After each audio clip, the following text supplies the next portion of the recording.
Me mama kwaba eba nature servant aswe so. Idian and nepia at the pagagai. Emi se muni me dada. Ene de me kwana me nam. Ye wo no bebra ye mpa ho to mankyere mu. Ene ye da foforo kra. Ye be pa ho nyina to mankyere mu. Ise bi wo mu na se ohia bia. Na bomoden afre. Me pa cho ye nwanom mema ye ba mo so. Ye mema adwu. Ye de ne nya de ufa ye se de purposely for a man ko a. Ye food tirim wadwenim kufu nase. Eye ho adwuma. Emma watenka no so bosoro.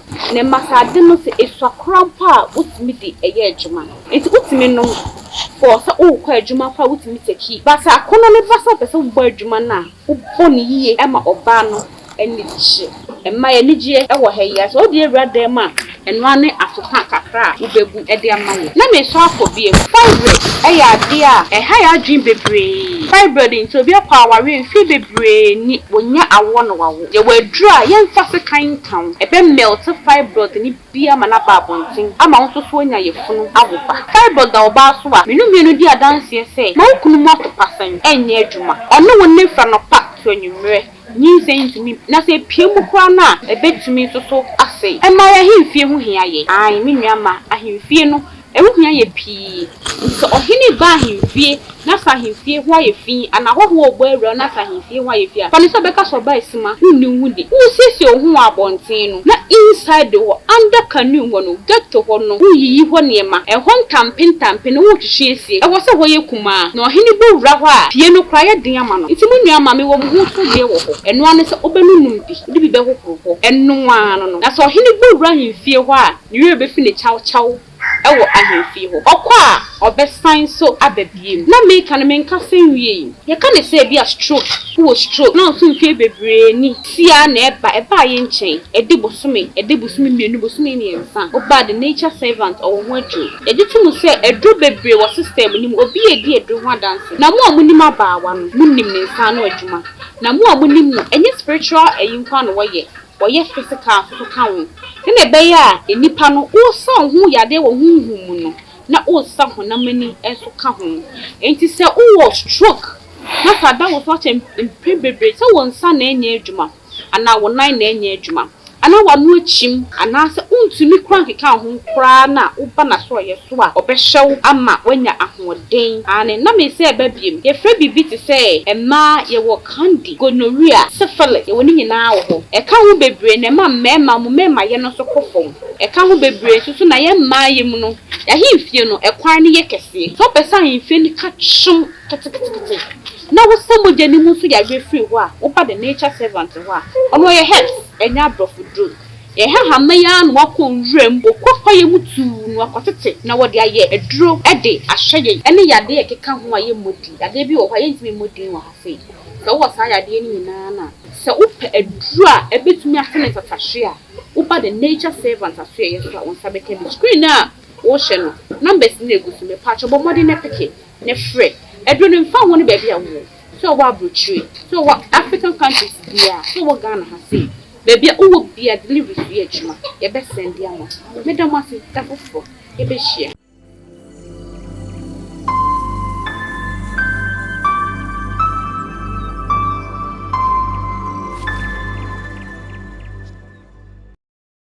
Hello, the Gianni nature servant abawani so mo say eme ana mi bi bedru mo pese mo hu Reverend Kankam ene de mi anka sa makotwe no de naba nti platform na hodo ni nyina so mo subscribe say na no first time we share your video e screen so a kai say e pure spiritual teachings and directions papa e fi oduma ko nyankopon ho e na ye de bremo e na changes abom kakra ba ko sia kwatena nchen mi anka sa ma ye madwen say na papa interview enti bebe mo ko papa ho na ono aka sa abonidi a kire mo papa me enti odi yo mama me da wa hefon so ase your friend me Reverend Kelvin Kankam. Okay. Reverend. Also a Reverend. Okay, enti Mr. Kankam has said na ye ken ye be say you know a year in pension movie and say ya hefo no ta hwe yen say you can't all it's all about spirituality baby you can't spirituality but you person who say some way somehow no ye catch ho asem tro konkon ho asem Bible no ho asem nti ye pe questions bi anu ye na ye to see ye so a ye nkwa bonten sansa wo ben ye pe ti ye be se wo ne ye sanche no na me be se me bisa questions bi ye fa Archangels are govern 7 days na week ni no die ya me assign omo so mmeye emaye se ebetimi aboa ye wo empensempense mu anka ebe me de pa so mame me da sibebre and say a free kwasiada ejuada branda ukwada ye wada fiada meminda ye wo angels ahodo a omudi so okay enye mpaye ne se akogina baabi na here baba no okay se uhu the exact timer was with the bomb mpaye through that angel na mpaye mu aye bi no asi ana acha emaye no ebetima ba okay but well I say ukuta key na hu the right door emfa nkusim okay na the wrong door na ade kusim die entimi mi entisana etie okay sinka yeah say o ka say o chire me ahwefo ene ye tie 40 ase say abofo ni bia wode nyame ebo ade na nkasa ahye ne so wo meye eda bia nti ye wo eme ewo nanimu abofo ne ba sure enye ne sa ti ye be sha ase afikwasiada sure what you say esanse ye kakra ye chemu ne nu kura ye sha ase afikwasiada ye pese ye kwasiada bofo a ogina ho die nyame odomankoma na nkasa na de bomu wo sha sa bofo ne so wo meye no me pese wo kire yen yo ye he kwasiada bofo diso no ye fe no Archangel Michael. Michael, it be kind of Michael. It be so kind of Michelle. Okay. Archangel Michael. Okay. Also, angels ni na no. Only the leader of Archangels no. And Israel for them to make a form of Zuma ye do mumba no. Sa angel ni di o manim. Eno ebi mu sa angel na so Nyankopon. Hold on. Archangel Michael no. Woye me fa me say ye crank leader. Yeah. Nti woye angels ni nyina penny. Sure. Nti ebi mu hu sa Archangel Michael no say oye nyame. Sure. Nankasa. Because of ni dibrenti. Sa na mu hu. Asiefo mahwefo munti o. Me be ka ho asem ama mo nkasa o. Esa se me bi sa ho asem. Okay, ye nto aso. Nti then tema Israel foko free mishuma no mo ba Egypt. Omo free Egypt Eba Canaan no. Sa angel no ono the southern ne ho angel Metatron. Hey, hold on. I want to say it's so interesting. Yeah, I tell Metatron in Crawford say a mere necklace be ade to your comb and a symbol be a ade to your comb. Inti honestly another question I'm a person be sanya me pekasa. Esa me mfifimu say Archangel lead Israelites no efi Egypt no money check Canaan or koye ne home Metatron.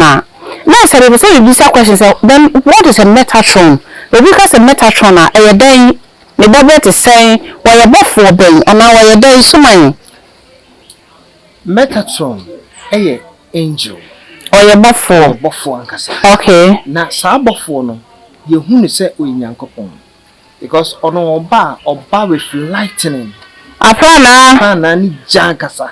Hey, say jano no de betwa Israel fo hu yeah. Ama Muslim for no entimi penetrate and warm no. Yes. It is some Metatron de hu pa. Enti Archangel Michael ya what sign ye na ho bofofofo. Sure. Na ho de ne brode na nyame de ma na so ana se nyame ma na ho de fofo ama obeye bofu kese fofo. Not just a Metatron no were highly powerful than Archangel Michael ana. Metatron one Archangel Michael ahode ne ye. Omo ye one spirit with two different bodies. Different entities. Okay, but omo your one spirit. One spirit. It's Only bibi. Omo meje ya na. Omo meje. Yawo angels omu hu Nyankopon ese hu nipa. Yawo angels a omu hu Nyankopon. Ba omu hu nipa na omu hu Nyameda. Ba mo asofo mo se mo de mo hu Nyankopon wo. Sa abofo bi hu Nyankopon dade a. Ayefo na asofo so hu Nyame. Ye bi sa ne say abofo was denied the right to see the creator there. And was unipa na be mortal being o ye be hu Nyame. And also another question. It's oye ne home Metatron. Yeah. Before Israelites, you know. Sure.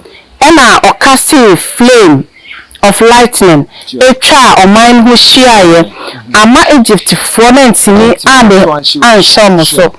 Okay, twice so. Inti sa angel no oye very powerful. Michael. Oye Sunday Archangel. And see kwasi other for Archangel Michael very powerful. O to me ne ho Metatron. And see Israelites for no year redeemed because Egyptians meant to me and a two and show so. And see kwasi other no na shade the man kuma the man pass one me ye den. The who hear me. Kwasi other for Oma dear also mu ye. And he said omo ye very powerful. Inti ade bi obe command dia no eye adwuma because of Archangel Michael sune e wo kwasiada fo ni mu inti se obi ye kwasiada na o command ade a eye adwuma pa okay obi ye kwasiada na oye se nipa we ya na asoma siwe mepo no ho ban a eye adwuma because of that power na e wo ni mu na kwasiada fo no so most of them eye very sharp. No say intelligent. Intelligence na no ordin. Okay. But that's it. Let's talk about so. I have 4 years can't say be days and angels on one sem but it was so enlightening ye kakra efa day no ho. Enti na ma kwesi ada for one sem ba mu. Enti kamera say kwesi ada da no. Our value be also nipa appreciate it because of Archangel now or represented because meaning say each day be an angels are omuba but angel are really the whole day every Sunday na Archangel Michael no meboa omo sha na se no ya be ya no ho addition da fofo esan say we say every day bia de be chi no ye obofo o gina ho obofo no so wo na sefo a omobe ye adwuma ebi a 3 hours na omoko nti wo paya wo bo de kwasiada a wo ka tons a wo gi akwantu no ebi na Archangel Michael enye na adwuma no ye di kan yaka sa ha ye kyerɛ ade mo bi ate ase nti wo nye pa kwasiase wo ye mema se me kasa dodo amfa nkyene me pese wo te kwasiada befo na se nyame eye no se oye leader ma Archangel sini nyina na de mani age no say wotimi be Israelites for to kwan so de omo kokena oyo mo bambofo into odane ne ho Metatron which is one of the powerful angels into wotimi konka Egyptians no wa abra omantimi anto anhye Israel for so bia na okra wo so fo nkan kire woda age say your platform we so e na waso ebete se wate tina ya no se uhu a na wa share subscribe let me a notification bell no so na chire bio mechi Mr. Kankam na mebisa na asem a wan ka se maka na wante me da se papa ye wo bibi fofo bi a eka kwasia da som se Archangel Michael no eka ne ho a eye unique a obepesa afofo beti anombe hwe. You see Archangel Michael no oye very unique to extent say no any war be a baby ono no lead to war leader so war leader when Daniel Bompire then time no work ni bi wo horoma no ye Persia for ehne Daniel Empire ne ba no 2 years na disa kro ni so no ekoso Empire Prince of Persia yeah yate omko so mu no enjiga ben leba o but obedu ho no na warrior no and a spirit and demon no the whole den check no to know here support eka Angel Michael na ebebuwa no e ma Daniel Empire na yede e bai. Okay. Nti Angel Michael no are very powerful. Okay, according to say ya to school you na your classes na dey obi class captain I was na ye hwehwe anim teacher ni ho otimi gaje maka ama say chalk those days no otwe no otimi ho e chi teacher ni no what you say enti say nyame ni ho ayetimi de Archangel Michael representing nyame e ma ne ye so what you say me see ye chira de we interview apa na ye we pa kwesi asem me pese me ankasa meti ase na wo so ti ase enti na ye bisa questions we na papa timi a chire ye me san so no okura bible o kan so won chire me mu me so me ye honhom mu chire enti ye pese ye hwese ye di sivu ana sa ye ka no kre e na a chire mo papa kwesi ada tumi ye wo kwesi ada damu no honhom ni honam fon ubetimi akabi a chire me because me want to say Angel Michael obitimi bo ne din tira say wade ma bo for Michael emerging to kwanko mame wade ma bo for Michael ma wo mo was a yes sir ama say class captain so one assistant wo ho. You see Angel Michael here to me bia na angel bia oye commanding angel. Okay. And through Angel Michael no so be per me fa say spiritual powers are through Angel Michael otiminya. Okay. Because Angel Michael ye adwuma adwuma through sun ewia. Okay. Emu na eba. Okay. Because ono ni tumi ni nyina no bright. Very bright. Hello. Hi.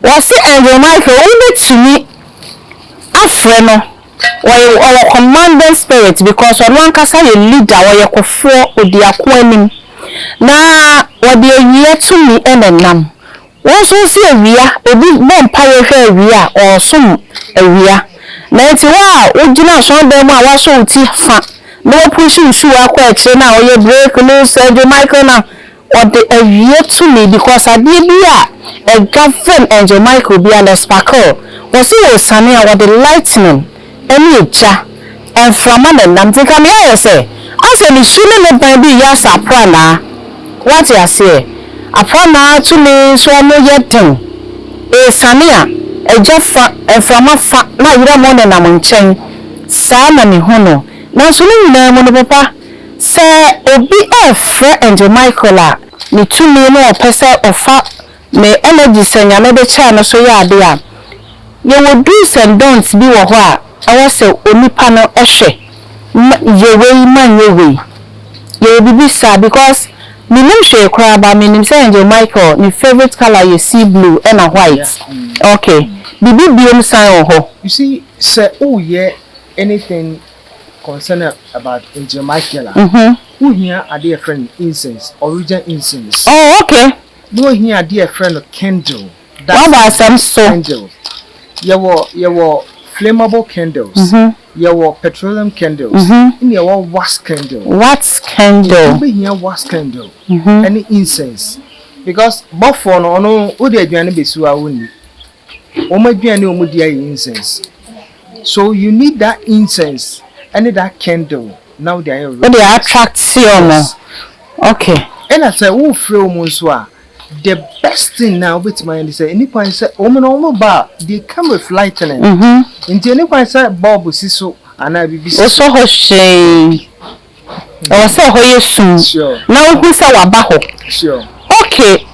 What candle, what kind incense? My answer mature incense baby, mature candles. A wax candle baby. Now obi be bisa say at least papa what's natural incense no more go me you be anani ensebi na nipa no konya candle ni bi kra na watimi use what's natural for Sunday no incense at least so what's me use it for prayers. Sure.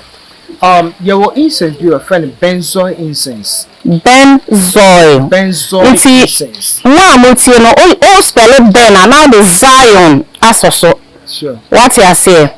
o spell Bena, now the Zion as so your friend a Ben Zion incense, into Omokan a benzoyl incense, and L-A-N benzoyl incense. Yes. Aha, yeah, that's it. When you altar incense. Altar incense. They said the oil altar all there when I spell in Sinano. No, when you copper incense. Copper incense. Yeah, that's it, Papa. Yeah, should be so for me. On say what's why you're confused to attract powerful spirits. I friend Angel Michael on a Sunday, no. Me can say me the favorite colors, no, white and sea blue. O person will build the altar, and also person will do your prayers, and another patch. Say, ube here Ben Zion incense, ube here altar incense, and ube here copper incense. When you what candle, open what candle, me tombi. Aye, open what candle, me tombi. Now, all the borrow empire and far any weakness, believe in yourself, say, oh, your question to me, no matter which day you were born, you can attract to Angel Michael's and then pray, and your prayers will surely be answered. If to us, Madam, I say, Papa was saying me a while, Becca, my hair for mammy, or maybe so was say a chair. A tip for I have for Madam was say, if I know some I say a chair. And then I'm yes, unity na minimum thing. So, Masusu some here, Sir. Masusu no bravo in here.